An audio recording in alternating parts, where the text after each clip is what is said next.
everyone, so this side Devanshi, and today I am going to tell you some more words of important words of Muslim law. That is iddat. It means the waiting period. It is performed after the divorce or death of a husband by a woman to ascertain her pregnancy. So what is mean by iddat? इद्दत का मतलब होता है वो time period जिसमें जो कि किसी भी हस्बैंड वाइफ के डिवोर्स के बाद वाइफ को करना होता है या उसकी डेथ के बाद वाइफ को करना होता है। क्यों करना होता है? क्योंकि इससे पता चलता है कि जो वो टाइम पीरियड है उस दौरान कि वो प्रेग्नेंट हुई है या नहीं। अगर बाई चांस ये टाइम पीरियड ना रखा and if she get pregnant in that case, तो समटाइम्स होता है कि बेबी आइडेंटिफाई या बेबी के फादर आइडेंटिफाई करने में प्रॉब्लम होती है। तो इद्दत का एक टाइम पीरियड होता है। अगर उस बीच में वो उसकी मतलब प्रेगनेंसी होती है, अगर उसका ऐसा कुछ होता है तो उस लेडी का, तो दैट मीन्स जो बेबी है वो उसी हस्बैंड का है। बट अगर ऐसा कुछ नहीं होता तो वो एक क्लीन उसमें कहलाएगी। आगे चलते हैं next word, that is mehr. The customary practice of dower is termed as mehr. It is a sum payable by the husband to the wife at the time of marriage. ये तो हम सबने सुना है मेहर क्या होता है। ये कस्टमरी प्रैक्टिस चली आई है डावर की। इसमें क्या होता है कि हस्बैंड एक अपनी ही वाइफ को एक अमाउंट देता है। अगर बाई चांस उनका डिवोर्स हुआ या उनके बीच कुछ भी हुआ तो वो अमाउंट जो जितनी भी कीमत वाइफ मांगती है अपने लिए हस्बैंड को वो देना पड़ता है, सो दैट उसकी एक प्रोटेक्शन रहे। फिर आता है तलाक। It means divorce. हम सबको पता है तलाक क्या होता है। डिवोर्स होता है जब मैरिज उनकी डिसोल्यूट हो जाती है तो उसे बोलते हैं तलाक। फिर आता है तलाक ए तफवीज़। It means when the wife uses her delegated power given by the husband to divorce herself from marriage. तलाक ए तफवीज़।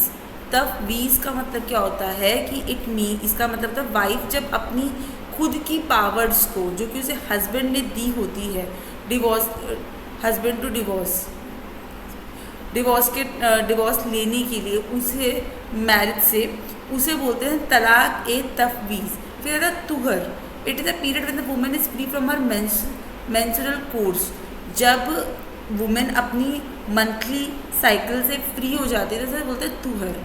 तलाक उल बिदात। It is a pronouncement of I divorce you 3 times. मतलब जब हम 3 तलाक की बात करते हैं, जब मुस्लिम्स में हस्बैंड अपनी वाइफ को 3 बार तलाक देता है तो उसे बोलते हैं तलाक उल बिद्दत। That means 3 time I divorce you, मैं तुम्हें तलाक दे रहा हूँ 3 टाइम्स, 3 बार। It dissolve the marriage. और इससे क्या होता है, जो उनकी शादी होती है वो उसी टाइम इमीडिएटली डिजॉल्व हो जाती है। फिर आता है इला।